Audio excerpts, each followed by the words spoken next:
নমস্কার বন্ধুরা, অসীমার কিচেনে আপনাদের সকলকেই স্বাগত। আজকে আমি বাটা মাছের রেসিপি নিয়ে এসেছি। এই গরমে বাটা মাছের পাতলা ঝোল খাওয়ার জন্য সকলেরই মনটা অস্থির হয়ে ওঠে।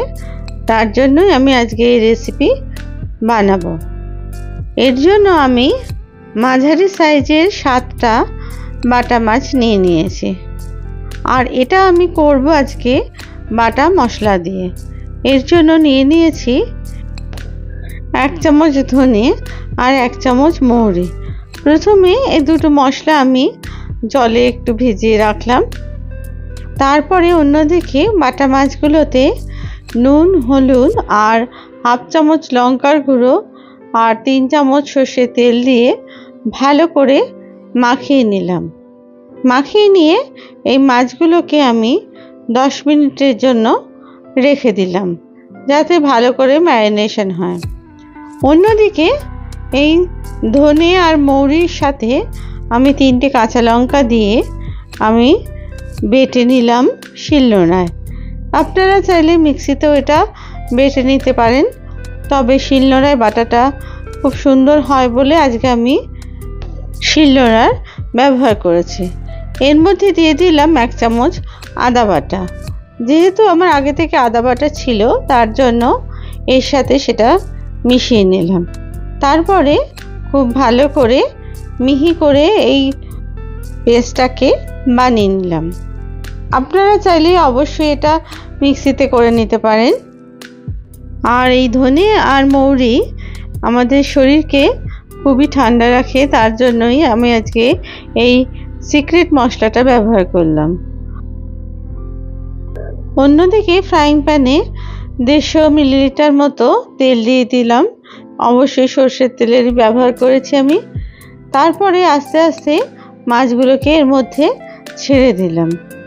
মাছগুলোকে ভাজতে হবে, খুব কড়া করেও না, আবার খুব হালকা করেও নয়, মাঝারি মাপের ভাজতে হবে। দেখুন উল্টে পাল্টে যতক্ষণ না একটু হালকা ব্রাউন কালারের হচ্ছে ততক্ষণই মাছটাকে ভেজে নিতে হবে। আপনারা যদি চান অবশ্যই এপিট ওপিট করে সেটাও তুলে রাখতে পারেন, তবে মাছ ভাজা না হলে আমার মনে হয় একটা কাঁচা গন্ধ বেরোয়। তার জন্য আমি একটু মাঝারি মাপের ভেজে মাছগুলোকে তুলে নিলাম। কাঁটার ভয়ে অনেকেই বাটা মাছ খেতে চান না, তবে এই বাটা মাছ আমাদের রক্তচাপ কমায়। এই মাছ খেলে হার্ট অ্যাটাকের ঝুঁকি অনেকটাই কমিয়ে দেয়। এছাড়া নার্ভের সমস্যা নিয়ন্ত্রণ করতেও এই বাটা মাছ খুব সাহায্য করে। এইভাবে আমি প্রত্যেকটা মাছ ভেজে তুলে নিলাম আর অন্য মাছগুলো একইভাবে ভেজে নিলাম।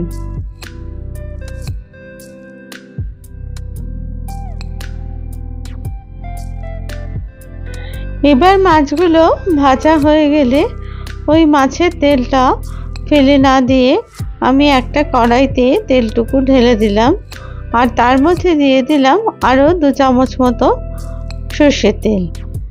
এরপর এর মধ্যে ফোড়নে দিয়ে দিলাম 1 চামচ মতো কালো জিরে আর দিয়ে দিলাম 2টো গোটা কাঁচা লঙ্কা। এই কাঁচা লঙ্কাটা দিলাম যাতে করে ঝোলের গন্ধটা খুব সুন্দর হয়, তার জন্য। তারপরে 2টো বড় বড় টুকরো করে কেটে রাখা আলু, সেগুলো দিয়ে দিলাম কড়াইয়ের মধ্যে। খুব ভালো করে ভেজে নিতে হবে আলুগুলোকে, যাতে করে আলুটা কাঁচা অবস্থায় না থাকে। তার জন্য আলুটাকে ভালো করে এপিট ওপিট ভেজে নিতে হবে, যাতে করে আলুটা একটু সেদ্ধ হয়ে যায় ভাজার সাথে সাথে। আর এই ভাজাটা করতে হবে মিডিয়াম টু হাই ফ্লেমে। এই সময় কিন্তু গ্যাস একদমই কমাবেন না। এরপরে আমি দিয়ে দিলাম 2টো ছোট ঝিঙের কয়েকটা টুকরো। এবার ঝিঙেগুলোকেও খুব ভালো করে ভেজে নিতে হবে। আর গ্যাসের ফ্লেম কিন্তু এখন বাড়িয়েই রাখবেন, কারণ না হলে ঝিঙের থেকে জল বেরিয়ে ঝিঙেটা চুপসে যেতে পারে। এরপর ঝিঙেটা নাড়াচাড়া করার পরে দিয়ে দিলাম দুটো ছোট টমেটোর কুচি। টমেটোগুলোকেও খুব ভালো করে ভেজে নিতে হবে, যাতে করে টমেটোগুলো একদম গলে যায় সেই পর্যন্ত। আর গ্যাসের আঁচ কিন্তু বাড়িয়েই রাখবেন। ভালো করে ভেজে নেওয়ার পরে তারপরে এর মধ্যে দিয়ে দিলাম এবার আমি 1.5 চামচ মতো নুন। নুনটা আপনারা আপনাদের স্বাদ অনুযায়ী দেবেন। আমি যেহেতু কম নুন ব্যবহার করি তাই কমই দিলাম। এখানে দিয়ে দিলাম 1 চামচ হলুদ গুঁড়ো আর 1/2 চামচ কাশ্মীরি লাল লঙ্কার গুঁড়ো, আর দিয়ে দিলাম আগে থেকে বেটে রাখা যে মশলাটা ছিল সেটা। মশলাটাকে খানিকক্ষণ নাড়াচাড়া করে তারপর কড়াইয়ের মধ্যেই রেখে দিলাম, কারণ বেশি নাড়াচাড়া করলে ঝিঙেগুলো গলে যেতে পারে। দিয়ে দিলাম এর মধ্যে আরও 1/2 চামচ মতো হলুদ গুঁড়ো। হলুদ গুঁড়ো কম হয়েছিল বলে আমি এই হলুদ গুঁড়োটার ব্যবহার করলাম। তারপরে সমস্ত উপকরণগুলো ভালো করে মিশিয়ে নিলাম। দেখুন আস্তে আস্তে পাশ থেকে তেল বেরোতে শুরু করেছে। এই সময় আমি দিয়ে দিলাম পরিমাণ মতো জল। জলের পরিমাণটা আপনারা বুঝে দেবেন, আপনাদের যতটুকু প্রয়োজন ততটুকু, আর সেই পরিমাণ অনুযায়ী নুনটাও দেবেন। ঝোলটা যখন ফুটে উঠবে সেই সময় বাটা মাছগুলো আস্তে আস্তে ছেড়ে দিতে হবে। এইভাবেই তৈরি করে নিতে হবে বাটা মাছের সুন্দর ঝোল। আলুগুলো সেদ্ধ হওয়ার জন্য আমি 5 মিনিট মতো এটাকে ঢাকা দিয়ে রেখেছিলাম। তারপরে আবার খুলে দিয়ে আমি 4-5টা কাঁচা লঙ্কা এর মধ্যে দিয়ে আর কিছু ধনেপাতা কুচি উপর থেকে ছড়িয়ে তৈরি করে নিলাম আজকে আমার বাটা মাছের পাতলা ঝোল। এবার এটাকে আমি পরিবেশন করলাম একটা বাটিতে। দেখুন কত সুন্দর, মাছগুলো গোটা গোটাও আছে আর ঝোলটাও খেতে ততটাই সুস্বাদু হয়েছে। আপনারা প্লিজ একবার বাড়িতে এটা ট্রাই করবেন আশা করি।